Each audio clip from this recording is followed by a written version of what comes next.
Life's unexpected twists and turns can make that happen. To those who stayed in touch, I appreciate it. There isn't enough time for the love you send. Seasons change, and so have I. You don't need to wonder why there's no time left. No time left for you. Picture a typical family. I'm the father, Trevor Fruiton, a 45-year-old guy with a receding hairline, in decent shape, but no six-pack abs. I could stand to lose 10 pounds and prefer contacts over glasses.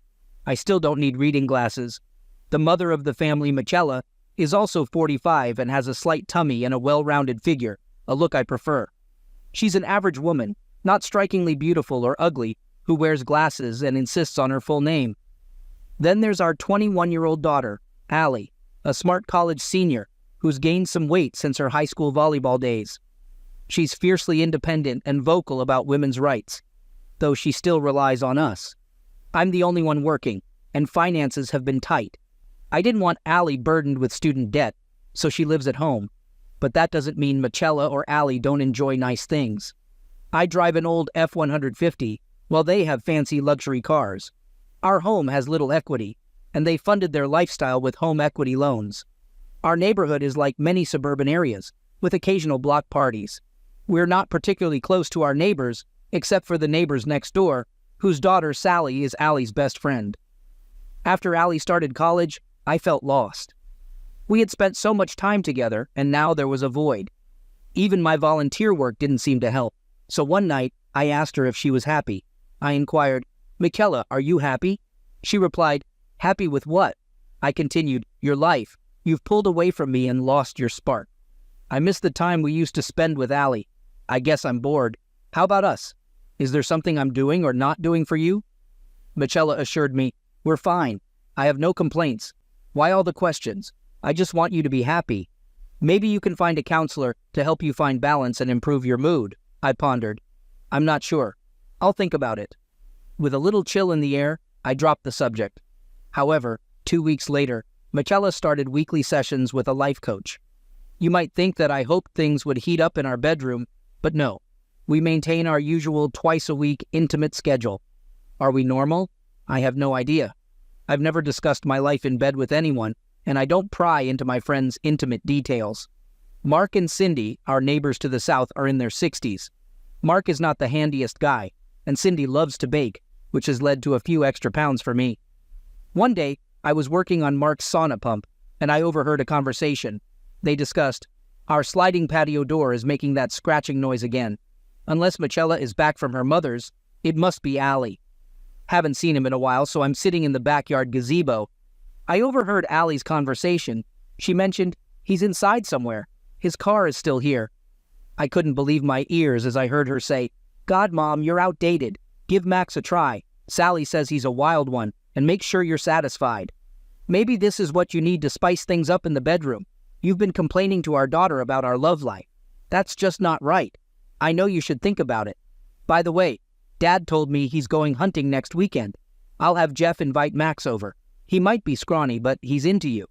Sally also mentioned that his size is just right for some fun. I was fuming, thinking, so my daughter is trying to set Michela up with Jeff's friend? You don't have to do anything, but since you've never tried anything like that, consider experimenting with Max. I was seething, and the next pause was due to my boiling anger. The BCH and her offspring are plotting to end my marriage. What did I do to deserve this? Okay, well, let me know. Love you too. Bye-bye. I was really angry. I'm fortunate I didn't injure myself while fixing that frustrating pump. Things were miserable at home all week. I went out of my way to annoy Michelle and Allie. It worked, and I spent most of the week in my office or out in the garage. I've also sharpened and cleaned my power tools. I didn't postpone my hunting trip, though. I had someone keep an eye on Michela's activities.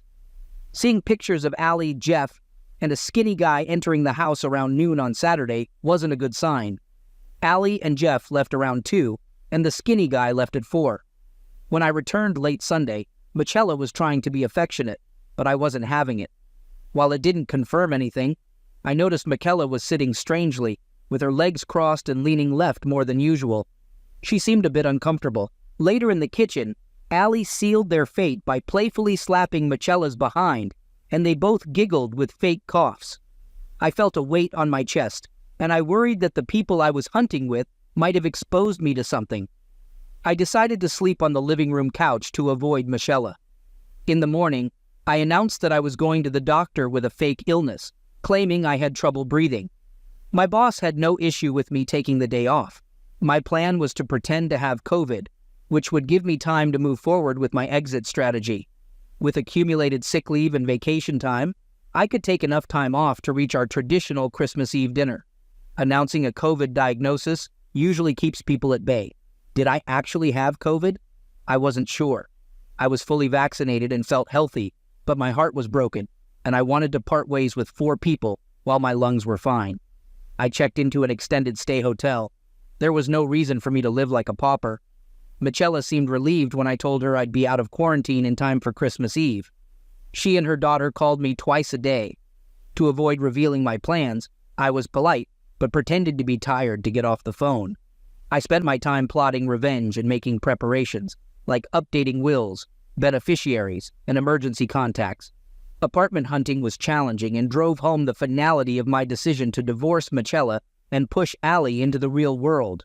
When you're consumed by anger, all sorts of thoughts cross your mind. Most of them could land me in jail, which didn't align with my future plans. The idea of hiring an escort to trap Jeff came from watching a news story about a company that did the same to get rid of unwanted employees. It was a double-edged sword that would also hurt Allie, which, in my opinion, she deserved. Our artificial tree was lit up with blinking red, white, and green lights, and pine cones gave off a holiday scent. We gathered around the dining room table for our Christmas Eve tradition, which we had maintained for 23 years. The first 2 years were without Allie. Michelle had cooked a meal, which was now in front of us. Normally, we'd offer a short prayer of thanks, but not this time. I stood up to speak, but it wasn't going to be a cheerful toast. I began by asking Jeff about Heather, and as I did, his face lost color. Allie turned her curious gaze toward him. Allie and Jeff had been together since high school, and it seemed like they'd be together for many more years. Things were about to change, though. Jeff stammered, claiming he didn't know a Heather.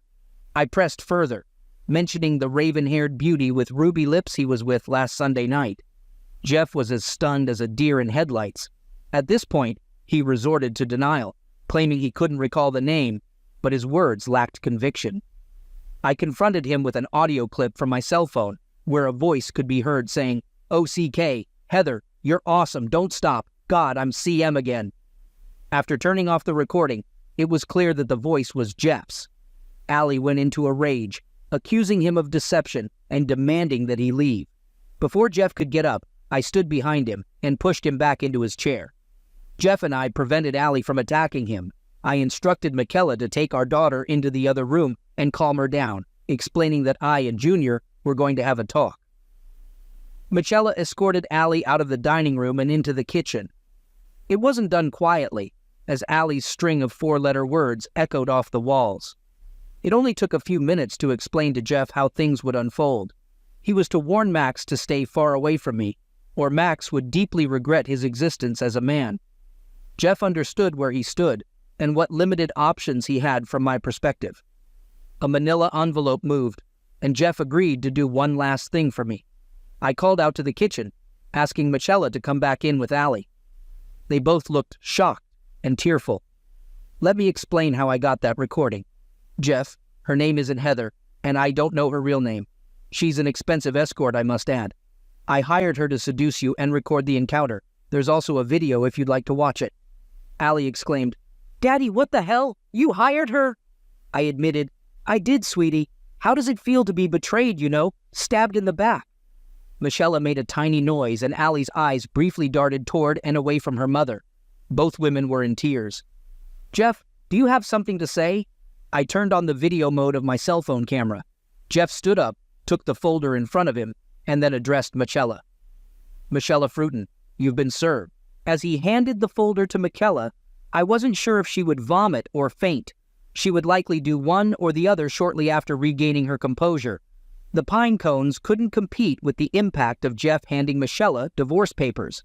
While Allie and Michelle consoled each other in the master bedroom, I took charge outside. Allie's Audi, an early graduation gift, was loaded onto a carrier and driven away. Everything from her car was left in a trash bag on the front porch. Michela's BMW followed soon after, but the difference was that her things were moved to a 23-year-old sedan, symbolizing our 23 years of marriage. My lawyer reminded me that I still had to provide transportation for Michela. With our credit cards paid off and canceled, both of Allie's cards were canceled since I was the co-signer. I took another shot of bourbon. Cell phones were canceled as well. I had to give Michela a basic phone with limited talk time and text messages. Allie received no such consideration. Both kept their iPhones with all the bells and whistles. In the garage, there was a for sale sign that I swiftly planted in the front yard with a few hits of my hammer. I couldn't actually sell the house yet, since Michela's name was on the title, but I wanted her to know what our future held.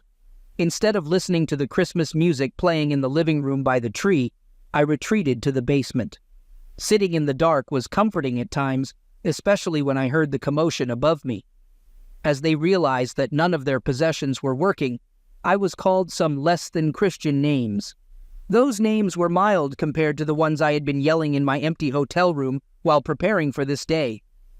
"Trevor, we need to talk," was their statement. They speculated that maybe he went for a walk, noticing that his car was still at home, but my car was missing. They thought perhaps Dad had taken it, but he couldn't be driving both. They questioned the presence of an unfamiliar car in front of the house. Their phones weren't working, and they suspected he had canceled their service. They decided to go see if Cindy would let them use her phone. Calm returned to the house, but it was a tactical error on their part. I locked the entry doors. Now they were out of the house without working phones or credit cards. Both left their purses inside, so they had no identification on them. I felt no remorse when I shredded their driver's licenses. It may be petty, but I'm sure it will cause them discomfort as they try to rebuild their lives. Refilling my shot glass, I turned on the television and watched a few minutes of a cheesy feel-good special. Our situation couldn't be farther from the heartwarming story on screen. Sitting in silence seemed like a better choice. There was a commotion at the front door when Michela and Allie returned. It was then that Michela's daughter, whom I no longer claimed as my own, realized what was in the trash bag on the porch. Allie shrieked, "Oh my God, this is everything I had in my car. Daddy got rid of my car. Michela wasn't buying it. He wouldn't do that. It's just not something he would do." "Well, Mom, maybe the reason your car is missing is that he sold it too. I'll be mad if he did. I loved that car." With the doorbell ringing every 2 seconds, it was hard to catch all of their conversations. Michela was furious. "Trevor, open this door right now. It's freezing out here," I shouted back at them. "Well, Mitch, the keys to your new car are in the ignition. That orange and green Malibu parked in front of the house is your new set of wheels. All your belongings from your old car have been moved over. I'm told the heater takes a while to warm up. It has a full tank of gas. Maybe you could offer your Estimax and stay at his place. He probably still has a thing for you." One yelped, "Lock," and the other said, "He knows." "Trevor, please let me explain." Michela made a feeble attempt to extend the conversation. A few seconds of silence passed, and Michela tried a sweeter voice. "Trevor, I know you can hear me. Say something. Merry Christmas. You better leave, Mishi. And take that woman with you." A few minutes later, the old Malibu roared to life. It sounded like it needed a new muffler, but I wasn't surprised, as the guy practically gave me the car to get it off his hands. It wasn't getting fixed on my dime. Without any fanfare, the two traders drove away from the house. It had been ages since I heard about anyone dying from carbon monoxide poisoning due to their muffler. Maybe I'd get lucky. Probably not. About an hour later, I noticed my father-in-law's phone number lighting up my cell phone. We've never been close, but we tolerate each other. After considering whether to answer, I let it go to voicemail. "Hey, Trevor, I've got a couple of upset women here. Thought you might be able to shed some light on the situation. Call me. By the way, Merry Christmas." I muted my cell and sipped some spiked eggnog. Gradually, I came down from my adrenaline rush. The blinking lights of the fake tree put me to sleep. The sun was shining on this cold Christmas morning. All the dishes were still on the dining room table, but the microwave did a good job of heating up my ham and cheesy potatoes. Ham and cheesy potatoes work any time. There were gifts waiting to be opened, but Santa left me nothing, as those gifts under the tree were meant to be opened after dinner. Had anyone even noticed? I hadn't given a single gift to any of them, and I didn't open theirs. Instead, I gathered my most cherished belongings. I didn't include any photos of the family. Any that I found were now scattered on the ground. It took Michela a few days to find me at my hotel. The sun had set, and there was a bitter breeze. I left the latch on when I answered the door. I half expected another poinsettia sales pitch for a youth sports team, but it was a pale-faced Michela without her usual makeup or done-up hair.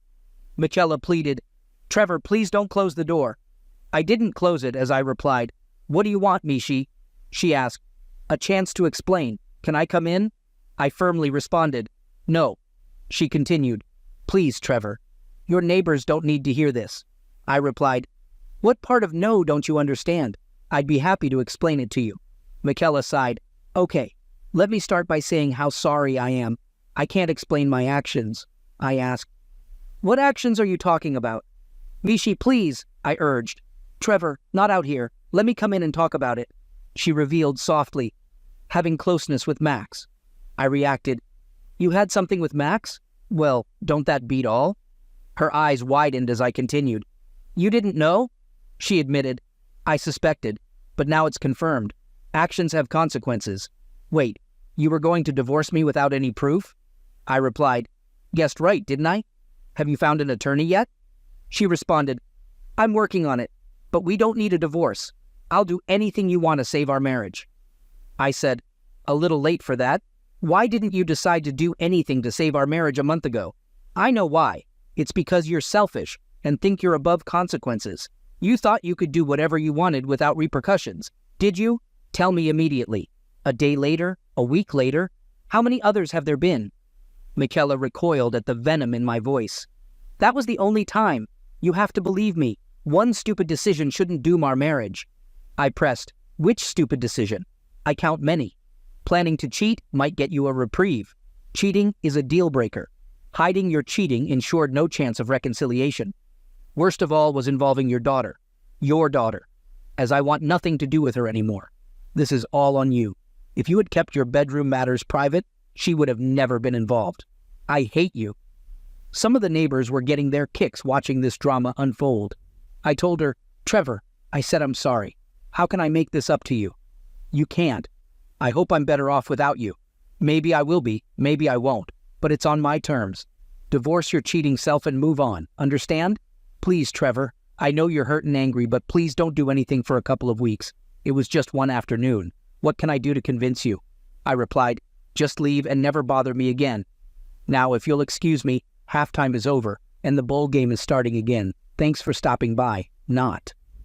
I closed the door. Michela knocked and begged softly, but my noise-canceling headphones did their job. I don't know how long it lasted, but she wasn't there in the morning. 11 months later, I sat in my one-bedroom apartment, continuing the Christmas Eve tradition, alone by choice. A simple meal that I cooked myself after getting the hang of cooking. They say you get stabbed in the back, but in reality, it shattered my heart, ego, and confidence. My self-respect remained intact. Many nights I wondered if I overreacted. Not once did I agree with that. I became disposable, so I left. Case closed. My time in the limbo of divorce left me feeling defeated.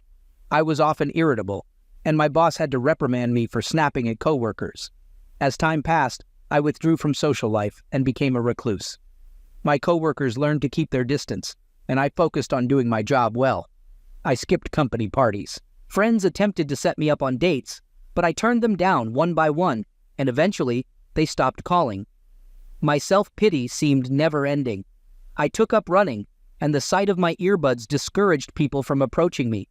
Between my new hobby and cooking for myself, I needed to put on some weight since none of my old clothes fit.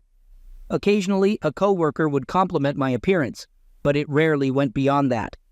The divorce proceedings stretched out for 9 months, and our house sold quickly. Instead of monthly support, Michela received a substantial share of the proceeds from the sale. Allie and Jeff went their separate ways, with Jeff blaming me for setting him up with Heather. It's always someone else's fault I wasn't there with Heather. He was. And he was weak, like most men his age. A seductive woman can easily lead them astray. As for Allie, she left me angry voicemails, but I never returned her calls. Maybe someday I'll answer, but I wouldn't bet on it. I neither received an invitation nor attended her graduation.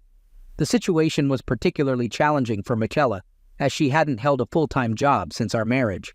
My attorney prolonged the financial matters as much as possible. Once the house finally sold, I repaid all the money. The court ruled that she should have been receiving maintenance, and now her comfortable lifestyle was gone. The same applied to mine. During some of the attorney conferences, Michaela tried to convince me that she had been incredibly foolish, but I remained stoic, leading to a few tears. Hate is a powerful emotion, and I couldn't seem to control mine. 12 months later, we continued the Christmas Eve tradition in my apartment. Macy, a friend who had been through a similar experience, joined me. No, we weren't in a romantic relationship. I wasn't ready for that yet. After we finished cleaning up the dishes, Macy led me to the middle of the living room, and we danced closely. At times I missed the warmth of a willing woman against me, but after about 10 songs, Macy wiped away a tear and left. We were both damaged goods. Allie's tone in the voice messages she left about once a month changed. She sounded apologetic, but I never returned her calls. My mother accidentally revealed that Michaela had moved in with someone new. I was surprised that my reaction was mostly indifference. I started making small talk with people again. Former coworkers avoided me, and new ones thought I was weird. Making friends was challenging, but I managed to bridge the gap with Macy, and we remained friends. In late January, I received a letter from Ali. I debated whether to open it, but curiosity won. The letter contained a short note and a selfie. "Daddy, I'm sorry that I did you wrong. As you can see in the picture, I'm pregnant. I was wondering if you could find it in your heart to include a grandchild in your life. If not, I understand. Love, Ali." The return address was a few counties over, and there was no mention of a husband. In the picture, I felt torn. I resented what she had done to my life, but I had always wanted grandchildren. It would be a few weeks before I responded. In the meantime, Macy and I parted ways. We both knew we were only there for each other to lean on. She decided to move far away and start over. With a few lingering hugs, she left my life. To keep from going crazy, I took up pickleball at the rec center. It's similar to tennis, but with different rules. Eventually, I played with people of similar abilities, which felt like junior high school. During one game, I accidentally hit Shannon, one of the players, and her friends teased her, suggesting I should kiss it to make it better. I blew her some kisses, and as we were heading out, she asked if I could buy her a soft drink. She said I was very quiet and shy. We walked to a nearby Jamba Juice and continued chatting. We learned about each other, and Shannon was a great conversationalist, unlike me. She eventually asked if I was seeing someone, and I admitted I wasn't, and I wasn't sure if I ever would again. Shannon inquired about my previous relationship. Did she die or leave you? I responded, she cheated on me, and I either couldn't or wouldn't accept it. It's been a few years, and well, I guess I'm not over it. Shannon then asked, what about you? Are you dating anyone? I replied, no one. She seemed surprised. Really? I elaborated, I go on dates, but that's about it. When was the last time you went on a date? Shannon shared, well, I haven't been on a proper date since we separated. I've had people over for dinner, but that's it. I asked, when did your marriage end? She told me, that was December, 26 months ago. Pretty sad, isn't it? I reassured her, not really. When I was dumped for a younger woman, it took me a couple of years to regain the confidence to try again. This entire conversation was making my palms sweaty. Shannon noticed. Let's change the subject, I suggested. Why did you start playing pickleball? Shannon explained, my self-pity was getting tiresome, so I thought I needed something new to do. I shared, that's how I got into it too. My friends convinced me, and I've come to enjoy it. How about you?